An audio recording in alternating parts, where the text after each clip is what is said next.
So how likely is it that your business would be a target of a cyber attack? You might have a small retail business, maybe a distributor business.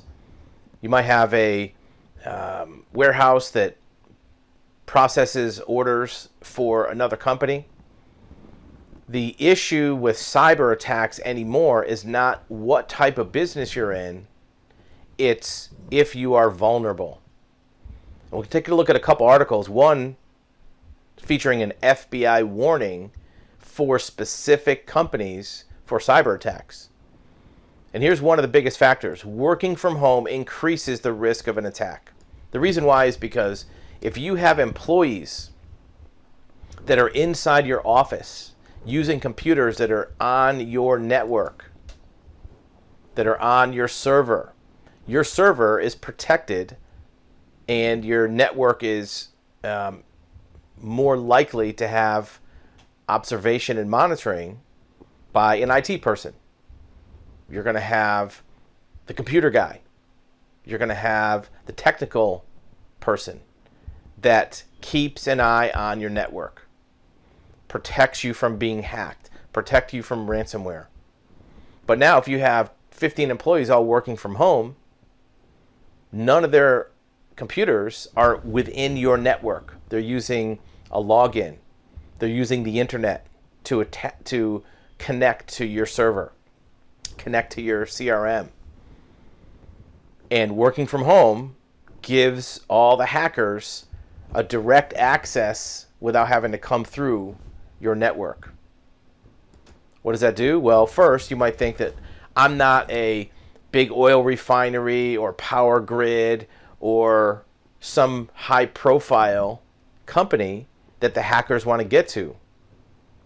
But here's the thing. It's different now. Cyber actors are looking at lucrative targets that have a time-sensitive role, meaning that if your company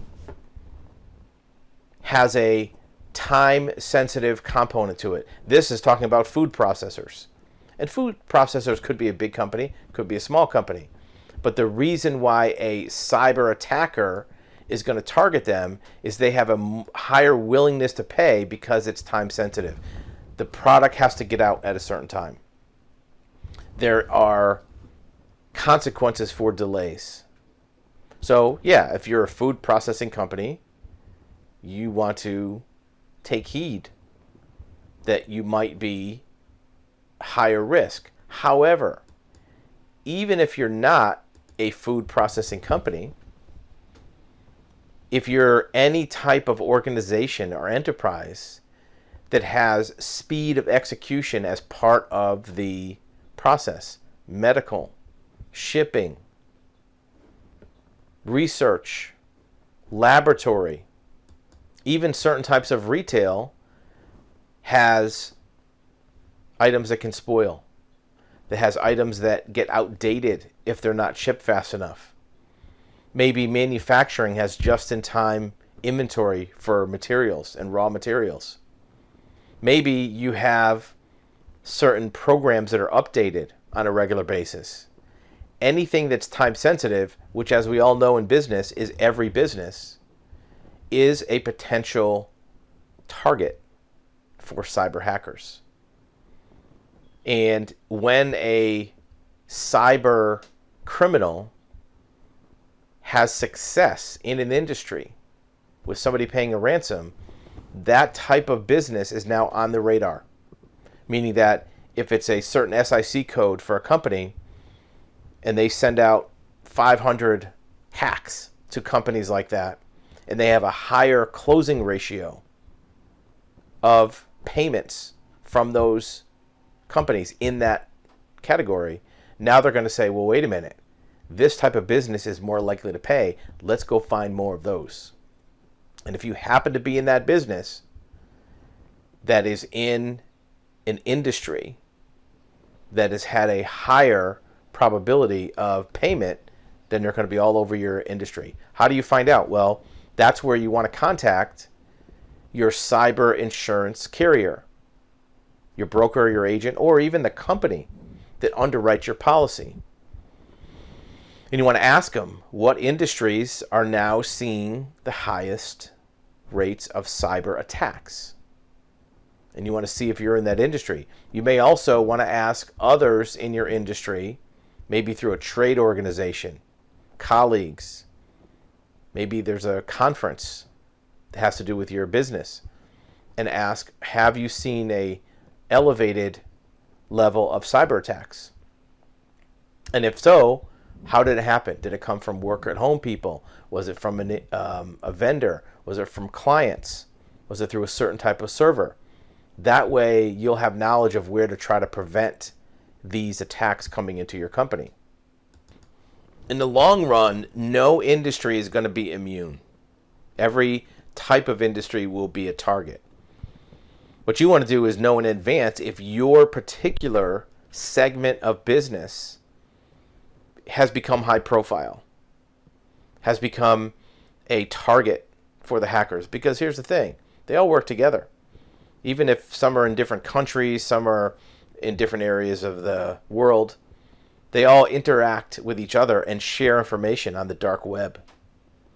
And the hackers will say, hey, look, here's a target. We've even seen messages where they'll say it's a gold rush, charge, and they'll look for companies in a certain industry. If you know that in advance, you can take time to harden your infrastructure. Make sure your servers have the updated patches.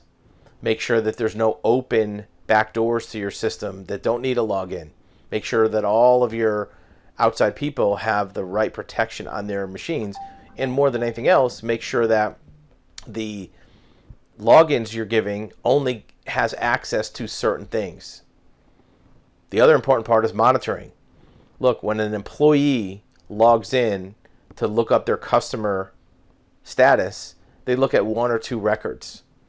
You can put automatic tripwires in your system that will identify a login that's all of a sudden downloading large volumes of data, or that is accessing areas which really aren't relevant to the search. Accounts receivable, accounts payable, things that don't really matter for a salesperson.